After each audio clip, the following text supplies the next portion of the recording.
Hello दोस्तों, आप कैसे हैं। मैं उम्मीद करता हूं कि आप लोग अच्छे होंगे। तो दोस्तों, आज है 11 जून 2025 और आज के जो भी महत्वपूर्ण करंट अफेयर है इससे हम लोग पढ़ने के प्रयास करेंगे। दोस्तों, जैसा कि आपको पता है कि 2025 में बहुत सारे एग्ज़ाम्स हो रहे हैं और इन सारे एग्ज़ाम्स के लिए करंट अफेयर का एक सबसे बड़ा रोल होता है जो आपके एग्ज़ाम्स में रिजल्ट को निर्धारित करता है।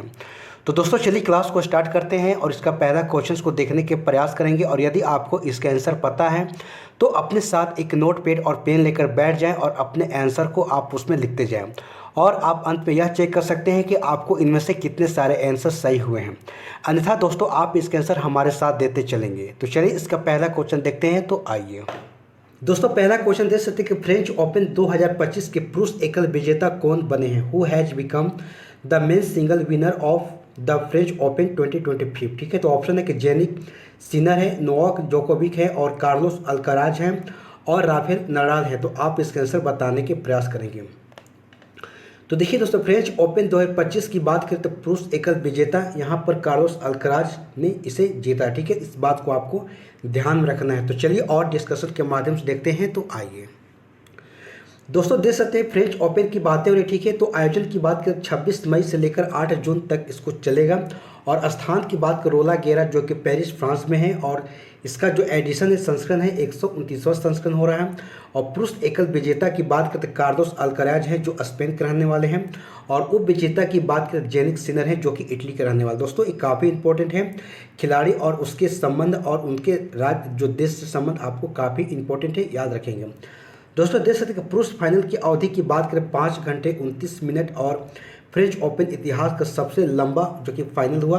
और देख सकते हैं कि महिला अगर एकल विजेता की बात करें जो कि कोको जो कि यहाँ पर बात हो रही कोको गॉफ जो अमेरिका से संबंध इनका है, इन्होंने इसे जीता। और आगे देख सकते हैं उप विजेता की बात करें तो आर्याना जो साबालेंका जो बेलारूस के रहने वाले। ठीक है, तो तमाम आपके लिए काफ़ी इंपॉर्टेंट है। इन सारे फैक्ट को आपको ध्यान में रखना है। तो चलिए और नेक्स्ट क्वेश्चन को देखने के प्रयास करते हैं। तो आइए दोस्तों, इसमें और कुछ बातें बताई जा रही है उसको भी देख लेते हैं। तो देख सकते हैं कि फ्रेंच ओपन की बात करें हम तो इसे क्ले कोर्ट यानी कि मिट्टी पर खेला जाता है। और इसे देख सकते हैं कि इसकी शुरुआत जो हुई थी, देख सकते हैं कि 1891 में इसकी शुरुआत हुई थी। ठीक है, और विशेषता की बात करें तो क्ले कोर्ट में खेला जाने वाला एकमात्र जो कि ग्रैंड स्लैम फ्रेंच ओपन है। ठीक है, जिसको रोला गैरा यानी कि भी कहा जाता है। देख सकते हैं कि राफेल नडाल जो कि लाल बाजरी का बादशाह कहा जाता है। ठीक है, और इन्होंने जो कि रिकॉर्ड में 14 बार फ्रेंच ओपन को जीता। ठीक है, तो तमाम बातें आपके लिए काफ़ी इंपॉर्टेंट है। इन सारे फैक्ट को आपको ध्यान में रखना है। तो चलिए और नेक्स्ट क्वेश्चन को देखने के प्रयास करते हैं। तो आइए दोस्तों, 2 नंबर क्वेश्चन देख सकते हैं कि एक्सियोम जो कि 4 मिशन के तहत अंतर्राष्ट्रीय अंतरिक्ष स्टेशन ISS पर जाने वाले पहले भारतीय कौन बनेंगे। ठीक है, तो who will become the first Indian go to the international space station under the Axiom 4 mission. ठीक है, तो ऑप्शन है गगनदीप नायर हैं, अंगद प्रताप सिंह है और शुभांशु शुक्ला हैं और सुनीता विलियम्स है। तो आप इसका आंसर बताने के प्रयास करेंगे। तो देखिए दोस्तों, एक्सियोम 4 मिशन के तहत देख सकते हैं कि अंतर्राष्ट्रीय स्टेशन पर जाने वाले पहले भारतीय की बात करें तो शुभांशु शुक्ला हैं। इनका नाम आपको ध्यान में रखना है, जो काफ़ी इंपॉर्टेंट है।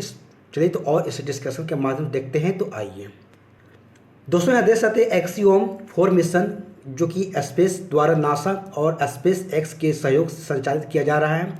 और इस मिशन के तहत देख सकते हैं कि 4 अंतरिक्ष यात्री जो कि स्पेस एक्स ड्रैगन यान के माध्यम से अंतर्राष्ट्रीय अंतरिक्ष स्टेशन जाएंगे। ठीक है, देख सकते हैं एक्सियोम 4 मिशन की लॉन्च की तिथि की बात करें 10 जून 2025 से जो कि शाम 5:52 पर जो कि हमारा IST जो इंडियन स्टैंडर्ड जो टाइम है उसके अकॉर्डिंग।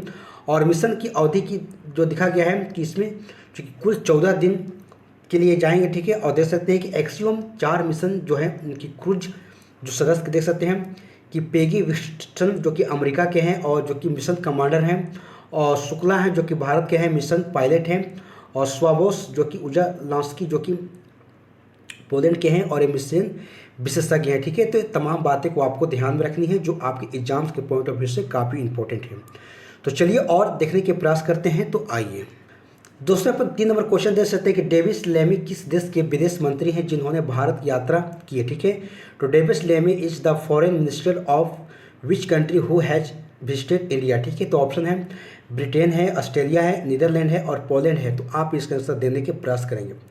तो देखिए दोस्तों, डेविस लेमी की बात करें तो इनका संबंध जो ब्रिटेन से हैं, जिन्होंने भारत की यात्रा पर आए हैं, ठीक है। इस बात को आपको ध्यान में रखना है।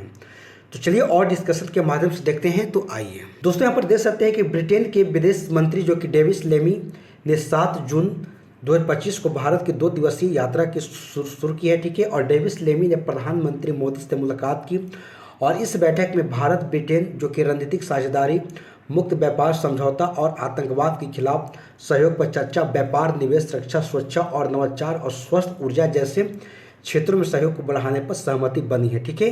तो तमाम बातें को आपको ध्यान में रखना है। तो चलिए और जो कि यूनाइटेड किंगडम के बारे में देखने के प्रयास करते हैं, जो आपके एग्जाम के पॉइंट ऑफ व्यू से काफ़ी इंपॉर्टेंट है। दोस्तों यहाँ देख सकते हैं कि राजधानी की बात करें लंदन है और सम्राट जो कि यहाँ के चार्ल्स तृतीय हैं और यहाँ के प्रधानमंत्री कीर स्टारमर हैं और यहाँ की जो मुद्रा है पाउंड जो कि स्टालिन है। और देख सकते हैं कि यूके की बात करें पश्चिमी यूरोप में स्थित एक द्वीपीय देश है, ठीक है। और देख सकते हैं कि इंग्लैंड, स्कॉटलैंड, वेल्स और उत्तरी आयरलैंड से मिलकर एक बना हुआ यूनाइटेड किंगडम, ठीक है। तो इन सारे फैक्ट को आपको ध्यान में रखना है, जो आपके एग्जाम्स के पॉइंट ऑफ व्यू से काफ़ी इंपॉर्टेंट है।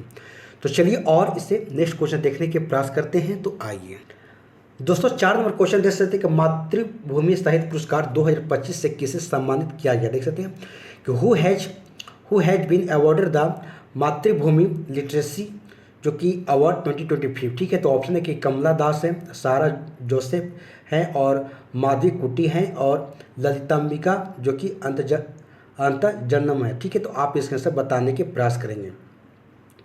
तो देखिए मातृभूमि साहित्य पुरस्कार 2025 की बात करें हम तो इसे जो कि सारा जोसेफ को दिया गया, ठीक है। तो इस बात को आपको ध्यान में रखना है, जो आपके एग्जाम के पॉइंट ऑफ व्यू से काफ़ी इंपॉर्टेंट है।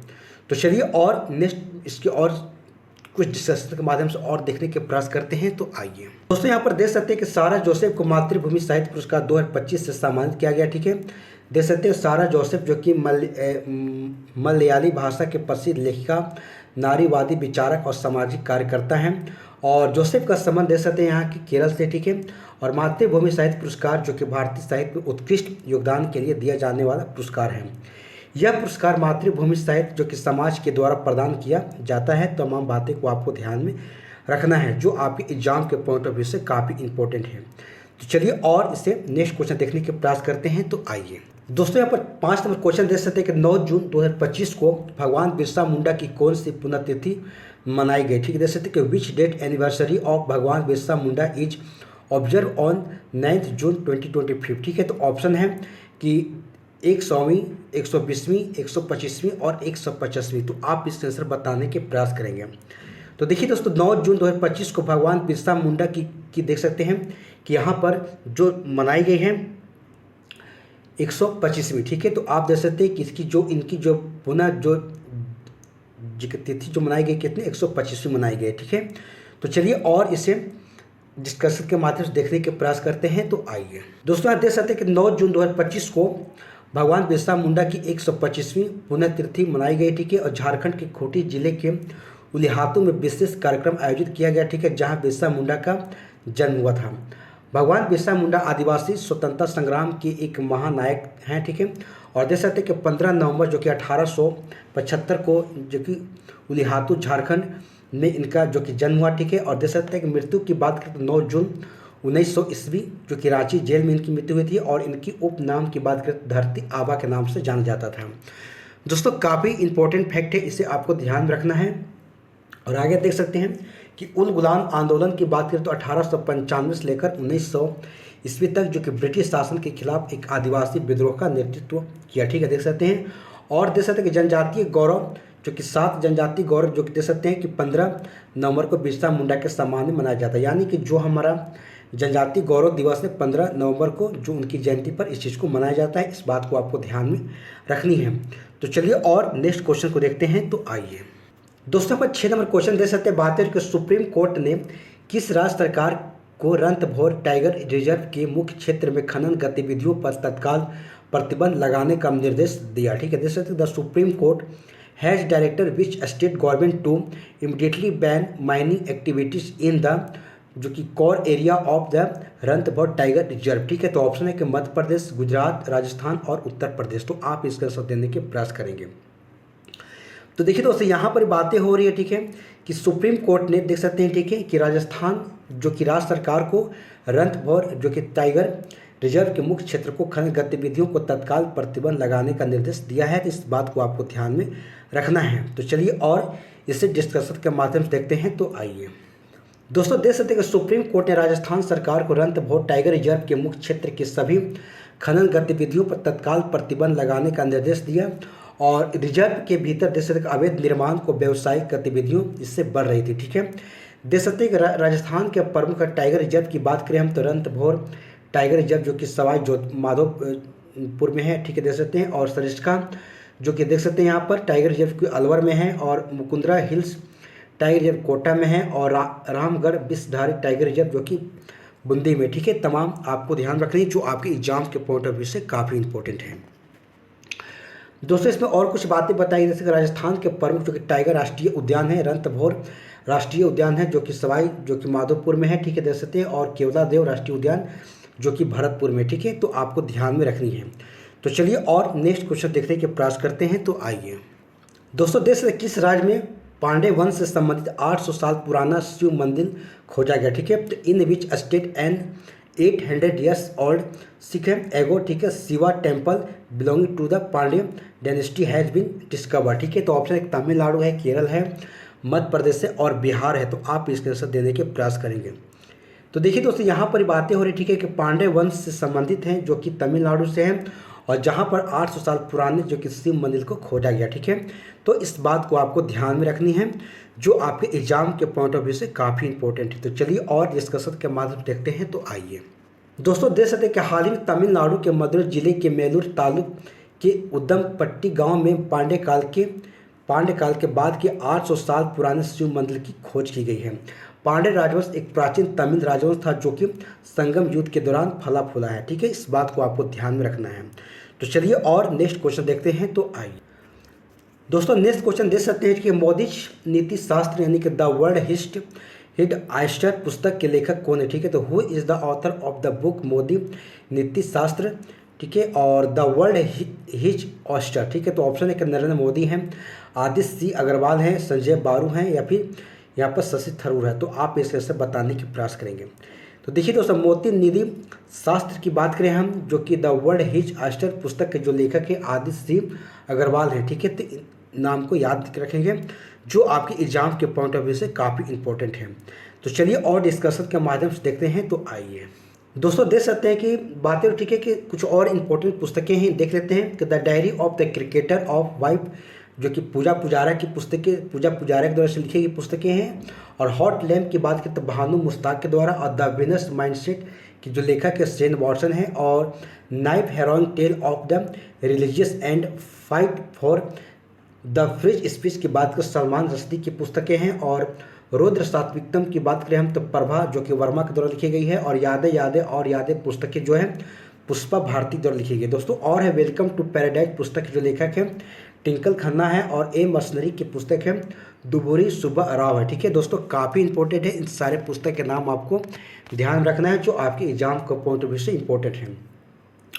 दोस्तों आगे देख सकते हैं कि इजराइल वॉर डायरी की बात विशाल पांडे के द्वारा लिखा गया है, द गोल्डन ईयर पुस्तक की बात रस्किन बॉन्ड के द्वारा लिखी गई है, और वाई भारत मैटर्स की बात करें हम तो एस जयशंकर के द्वारा लिखी गई है, और 12 चूँकि फैल अनुराग पाठक के द्वारा, और 4 स्टार ऑफ डेस्टिनी की बात करें तो एम नरवे के द्वारा इसे लिखी गई है।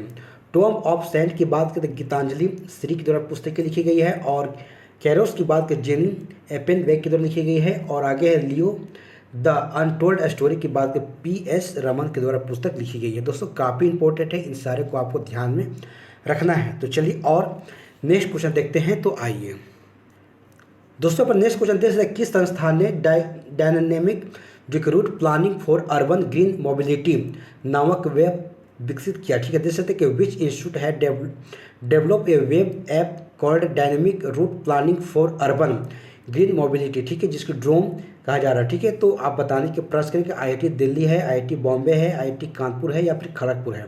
तो आप इसका आंसर बताने के प्रयास करेंगे। तो देखिए दोस्तों, dynamic route planning for urban green mobility जो नामक ऐप है, इससे आईआईटी खड़गपुर के द्वारा इसे ऐप को विकसित किया गया है। इस बात को आपको ध्यान में रखना है। तो चलिए इसे डिस्कशन के माध्यम से और देखने के प्रयास करते हैं। तो आइए दोस्तों, देख सकते हैं कि हाल ही में आईआईटी जो कि भारतीय प्रौद्योगिकी संस्थान खड़गपुर ने dynamic route planning for urban green mobility Droom नामक एक ऐप को विकसित किया। ठीक है, जैसे ड्रूम गूगल मैप्स की तरह है, लेकिन यह उपयोगकर्ताओं को वायु गुणवत्ता और ऊर्जा दक्षता के आधार पर मार्ग चुनने में भी मदद करता है। दोस्तों आगे देख सकते हैं कि यह उपयोगकर्ता द्वारा मार्ग जो कि दर्ज करने पर तुरंत प्राप्त किए गए लाइव प्रदूषण और ट्रैफिक डेटा उपयोग करता है। ठीक है दोस्तों, काफ़ी इंपॉर्टेंट है। इस सारे बात को आपको ध्यान में रखना है, जो आपके एग्जाम के पॉइंट ऑफ व्यू से काफ़ी इंपॉर्टेंट है। तो दोस्तों चलिए और नेक्स्ट क्वेश्चन देखते हैं। तो आइए दोस्तों, पर क्वेश्चन देख सकते हैं कि तमहिनी वन्य जीव अभयारण्य किस राज्य में स्थित है। ठीक है, तो Tamhini wild life sanctuary is located in which state. ठीक है, तो ऑप्शन है महाराष्ट्र है, असम है, कर्नाटक है और मध्य प्रदेश है। तो आप इसका आंसर देने के प्रयास करेंगे। तो देखिए, तमहिनी और वन्य जीव अभयारण्य की बात करें हम, तो यह महाराष्ट्र में स्थित है। इससे आपको ध्यान में रखनी है, जो आपके एग्जाम के पॉइंट ऑफ व्यू से काफ़ी इंपॉर्टेंट है। दोस्तों चलिए और इसके डिस्कशन के माध्यम से देखने के प्रयास करते हैं। तो आइए दोस्तों, यहाँ पर देख सकते हैं कि महाराष्ट्र वन विभाग ने हाल ही में तमहिनी वन्य जीव अभयारण्य में सामाजिक पारिस्थितिक मुद्दों को हल करने के लिए माइक्रोसॉफ्ट और centre for youth development and activities जो कि पुणे के साथ साझेदारी की है। और देख सकते हैं कि तमहिनी वन्य जीव अभयारण्य महाराष्ट्र के पुणे के एक पास पश्चिमी घाट में स्थित एक संरक्षित वन है। ठीक है, इससे आपको ध्यान रखना है, जो आपके एग्जाम के पॉइंट ऑफ व्यू से काफ़ी इंपॉर्टेंट है। तो चलिए और इसे डिस्कस और देखने के प्रयास करते हैं। तो आइए दोस्तों, यहाँ पर महाराष्ट्र की बातें, और ठीक है देख सकते हैं कि महाराष्ट्र की जो राजधानी मुंबई है और यहाँ के जो मुख्यमंत्री है देवेंद्र फडणवीस है और यहाँ का राज्यपाल सीपी जो कि राधा कृष्णन है। ठीक है, इस बात को आपको ध्यान रखना है, जो आपके एग्जाम के पॉइंट ऑफ व्यू से काफ़ी इंपॉर्टेंट है। तो दोस्तों इस प्रकार से हमारा जो भी 11 जून के जो भी महत्वपूर्ण करंट अफेयर थे, यहाँ पर हम लोगों ने देखने के प्रयास किए। और यदि आपको हमारा वीडियो अच्छी लगी हो तो इसे लाइक से जरूर कीजिएगा। और यदि हमारे चैनल पर आप पहली बार आए हैं तो चैनल को सब्सक्राइब करके बेल आइकन घंटी को ऑन कर लीजिएगा, जब भी मैं वीडियो अपलोड करूं तो इसकी नोटिफिकेशन आपके तक पहुंच सके। तो चलिए दोस्तों, क्लास को यहीं पर समाप्त करते हैं। अगले दिन फिर एक नए करंट अफेयर के साथ हमारी आपके साथ मुलाकात होगी। तब तक के लिए इसे बार बार वीडियो को देखें, रिविजन करें। चलिए तो धन्यवाद। जय हिंद, जय भारत।